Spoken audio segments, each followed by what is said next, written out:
শুক্রবার উত্তর মালদার তৃণমূল প্রার্থী প্রসূন বন্দ্যোপাধ্যায়ের সমর্থনে রোড শো করেন অভিনেতা দীপক অধিকারী দেব। এদিন তিনি রতুয়া স্টেডিয়ামে হেলিকপ্টার করে অবতরণ করেন। এরপর প্রার্থীকে সঙ্গে নিয়ে হুডখোলা গাড়িতে রোড শো করেন দেব। উত্তর মালদার তৃণমূল মনোনীত প্রার্থী প্রসূন বন্দ্যোপাধ্যায়কে বিপুল ভোটে জয়যুক্ত করতে সাধারণ মানুষকে ভোট দেওয়ার আবেদন জানান দেব। প্রখর রোদকে উপেক্ষা করে রতুয়া স্টেডিয়াম থেকে ভোট প্রচার শুরু করে রতুয়া স্ট্যান্ড হয়ে রতুয়া চৌধুরী মোড় হয়ে পুনরায় স্টেডিয়ামে এসে হেলিকপ্টারে করে রওনা দেন দেব। এদিন অভিনেতা দেবকে দেখতে সাধারণ মানুষের মধ্যে ব্যাপক উৎসাহ উদ্দীপনা লক্ষ্য করা যায়। আমি প্রচারে এসেছিলাম এবং যেটা দেখলাম উত্তর মালদা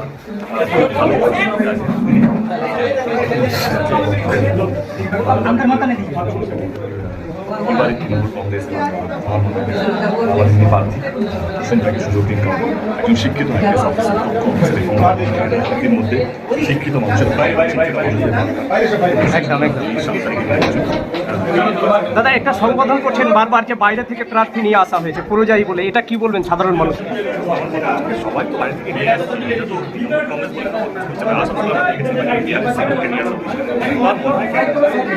যেই দলই আমার সবাই যাকে সেই জায়গার জন্য সেই দল সেই তাকে টিকিটটা দেবে। এটা শুধু আমার দলে বলে নয়, এটা আমাদের সব দলে কিছু একটু আছে। সেই জায়গা থেকে এইটা বড় কথা নয় কি বাইরে থেকে আছে, সবাই আমরা ভারত।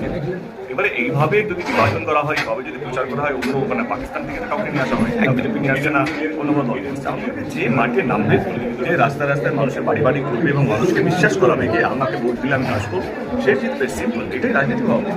কেমন সারা পজিটিভ এবং আমি খুব আত্মবিশ্বাসী এই উত্তর মালদা এবার আমরা বিপুল না হলেও ঠিকঠাক মার্জিনে, সম্মান মার্জিনে আমরা জিতবো। পরিস্থিতি পুলিশের সাথে আপনি যখন হারছিলেন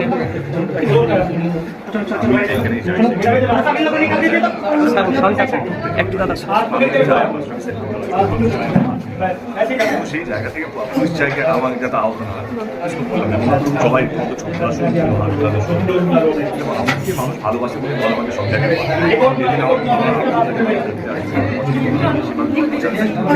এবার আমার দায়িত্ব হচ্ছে যে আমাকে যারা দেখতে আসছে বা আমার যারা আমাকে যারা ভালোবাসে তার সম্মানকে দেওয়া হবে, তার মর্যাদা যেন রাখে এবং তার এই এত গরমকে মাথায় রেখে দুটো ঘন্টা যে দাঁড়িয়ে আছে, যেহেতু আমার 1 ঘন্টা আজকে প্ল্যান হেলিকপ্টার এসেছে কারণ ডিসি পারমিশন ওনার জন্য কলকাতা থেকে, তার সত্ত্বেও মানুষ যেভাবে এই গরমে দাঁড়িয়েছে এবং সেই 2 ঘন্টা 3 ঘন্টা যখন দাঁড়ানোর পর 1 সেকেন্ড, এই 1 সেকেন্ডটা যেন সারাদিন তাদের মনে থাকে, সেটা আমার দায়িত্ব। বাড়িতে ফিরে যেন তারা সন্তুষ্ট যে আজকের দিনটা আমি যাকে দিয়েছি সেই হিরো, সেই আমার সঙ্গে নায়ক বা সেই আমার ভালোবাসার মানুষ, যে আমার সেই সম্মান।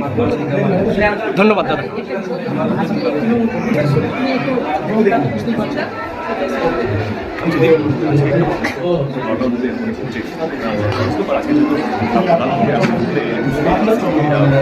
দাদা শেষ প্রশ্ন আমাদের, যে রতুয়াবাসীকে কি বলে যাবেন আজকে? আপনাদের যে দেবেন এবং এইবারের সুযোগটা তৃণমূল কংগ্রেস এবং প্রসূন ব্যানার্জিকে দেবেন, কারণ আমার মনে হয় রাজনীতির মধ্যে শিক্ষিত মানুষের শক্তির অভাব। আমি দায়িত্ব নিয়ে নিচ্ছি সেই জায়গা থেকে প্রসূন শক্তি শিক্ষিত মানুষ যে জানি কীভাবে একটা রাজ্যে আমার মতো নয় অনেক, সে যেহেতু পুলিশ প্রশাসন আইপিএস অফিসার, সে জানে কীভাবে একটা